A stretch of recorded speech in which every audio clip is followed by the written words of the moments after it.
Hello everyone, welcome back. Today I wanted to talk to you about these ETS magazines for your M&P Shield 9, okay? These are single stack magazines for the M&P Shield 9. I've been carrying this gun for the last couple of months.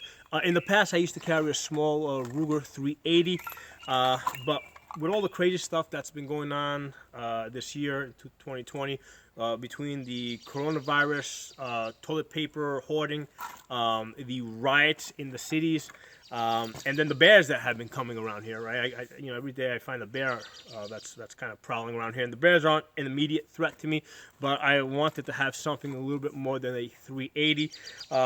More than anything, just to kind of scare the bear away. Fire a couple of shots into the ground if I need to. These aren't grizzly bears; they're black bears, so they're not very aggressive.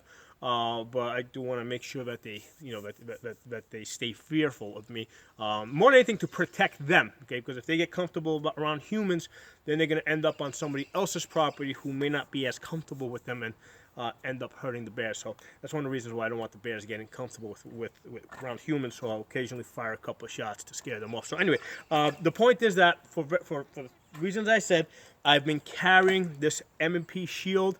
It's a 9mm. It comes with one magazine that holds the that's 7 rounds, right? And then it also comes with an 8-round, slightly extended magazine that I have basically on the side here. So, normally I carry the original magazines, and between the two I have a total of 15 rounds. But it is a single stack, and I felt that I wanted to have something more than just this. Okay, so what I found this on Botac's website, right? They sell magazines and a whole bunch of other stuff. They have these ETS magazines, and I really wasn't even looking for them. I just happened to find them because I've been using the ETS magazines for my Glock 17 and for the PX9, and the ETS magazines have been working great for me. And I saw that they made some for this M&P Shield. And not only did they make them in the 7-round flush, all right? So I'm going to take out the original steel magazine and put this one in there now, okay? So it fits flush, okay? So it's great for doing lots of drills where you can do magazine changes and stuff like that. Because and here's the thing, they're cheap. They're the 7-rounders I think are about $12 or $13, and then you got 12, 9, and the 7. So we got 7, 9, and 12. This is the 12-rounder. This is the 9-rounder. So the part of my strategy is to, even though I'm only carrying these 2 magazines on my person, right? I have one 7-rounder in the gun and the 8-rounder in the magazine holder. I can have the 12-rounders, in my car or in my safe or at different points in my house or my office. So even though these 12-rounders, these extended magazines might look goofy, in the gun, correct? Just gotta make sure even though they might look goofy because they stick out of the gun, they are practical in the sense that, hey, you've got 12 rounds as opposed to 7. So my strategy is, like I said, to keep these hidden in strategic locations. With this now, with strategic locations where if I run out of bullets in my carry gun, and instead of going, let's say, to my magazine pouch, let's say I'm in a situation, again, not likely to happen given where I live and the way I live, but if I ever did find myself surrounded by an angry, violent mob that was looking to pull me out of my car and beat me to death, okay? The 7 rounds in this gun would most likely not be enough. It will be great to have 2 of these 12-rounders, sitting, in the car someplace that's easily accessible. So that's part of my strategy. So if you carry this M&P Shield 9, this is something that you may want to consider doing, buying a couple of these. Now, the 7-rounder, right? This is the 7-rounder here. I shot, this one I was shooting with steel case, and it was working fine. I shot many rounds of steel case with this. No problems with the 7-rounder on the steel case. With the 12 and the 9-rounder, if you're shooting steel case, you will have problems. Okay, you will have problems. However, if you're shooting brass, because the brass is a little bit more smoother, you don't have problems. Okay, so if you so just be aware that if you're shooting steel case, the 9 and 12 round ETS magazines for this M&P Shield 9 are going to give you jams, and I've seen the jams like consistently, like almost every time around. However, I'm also seeing consistently that if you're using brass, because the brass is a little bit more smoother, it works fine. So something for you guys to consider. Now, also very important for you guys to consider, if you choose to carry the M&P Shield 9, it's a small gun. It requires a lot of practice, okay? One of the things that I find when I press this trigger, I have to make a very conscious effort to, as I pull the trigger, to pull the trigger to the right, because this gun really wants to kick left hard, okay? It's a light, small gun. It wants to kick hard to the left. So as I'm squeezing, that's one of the things I'm practicing. I'm practicing pulling that trigger to the right. And if this is something that's really easy to forget. So if you're not practicing this almost on a weekly basis, I mean, obviously I practice more often, but if you're not practicing this on a weekly basis, you're going to forget how to squeeze that trigger. And yeah, granted, it's not going to make a difference within 10 or 15 feet, but at longer distances, like at the 25 and the 30 and 40 feet that I have set up here, it makes a big difference, okay? Well, again, I'm shooting 4-inch targets here.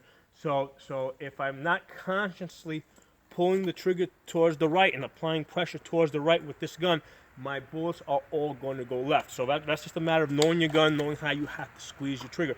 This is a gun that you have to practice with, okay? It's bigger guns are easier to shoot. Smaller guns, they're more convenient to carry, but they require more practice. So that's an important thing. Now, as far as the holster, I tend to do a separate review on this. I've been carrying the Polecraft. It was pretty cheap. I got it for like something like $23. I found it on Amazon. It's been working great inside the waistband. I mean, it works great. And for those of you guys that don't know, the holster, this is a hard plastic holster. That is the safety mechanism of this M&P Shield, right? It's not the Shield 9, because there's no safety on the gun. And you don't want a safety, because in an emergency situation, you're not going to be able to find a little safety switch. So the safety mechanism for this gun is the holster, okay? So when I did a separate video on this, I explained how when I get home at night, when I don't remove the gun from the holster, okay? I take the holster off the belt, and I put the gun with the holster in the safe. In the morning, I put the gun back on my belt, inside the holster. The gun does not come out of the holster until I'm ready to shoot it. So when I get here, I'm ready to shoot it, or if I ever have to use it in a self-defense situation, that's when it comes out of the holster. So I don't remove the safety mechanism from the gun, okay, unless I'm ready to shoot, which is like right now, which is what I'm going to do. So right now, I believe see which mag I have in there. Yeah, I have the ETS clear magazine in there. Let's fire a couple of rounds of this.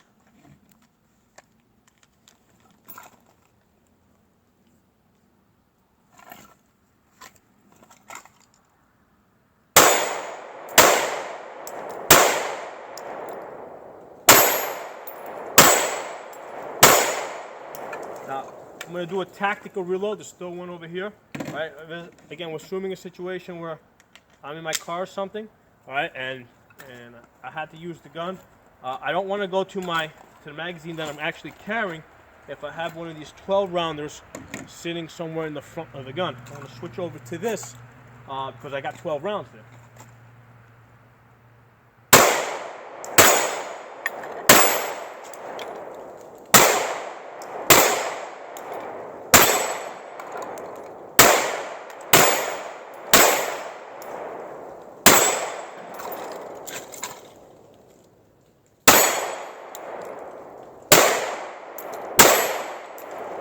So, like I said, this is a gun that you need to practice with. Okay, this is a hard gun to shoot.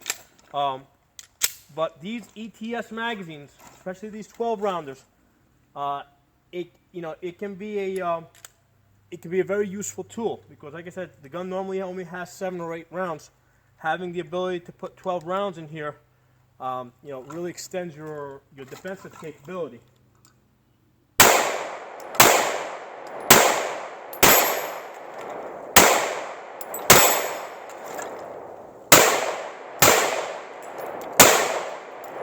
Now, the other thing is you want to practice your, you know, coming out of holster. Now, obviously, this looks silly because it's extended right now, but it doesn't matter. I mean, for the purpose of drilling, you can practice coming out of the holster, okay? And okay.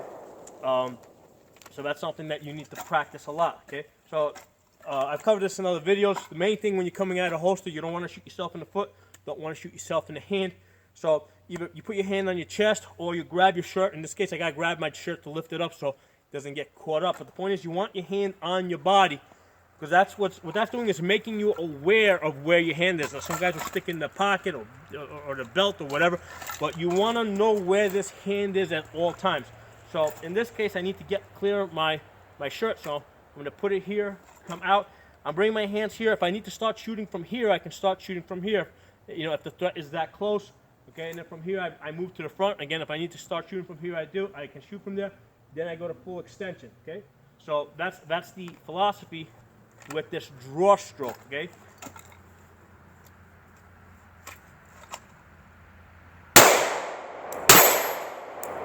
So that's what I want to talk to you guys today. Like I said, these this I'm going to basically put this one back in the gun. Now let me show you guys how I put a round in the chamber, okay? What I will usually do is I'll have, let's say I have my magazine here, right? This has 7 rounds, so I will put that in, right? I will chamber a round.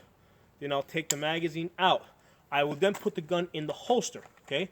The reason is because that's the safety mechanism, okay? So I don't want to just throw the gun on the table or, you know, I want the gun in the holster. That's where it belongs. That's the safety mechanism.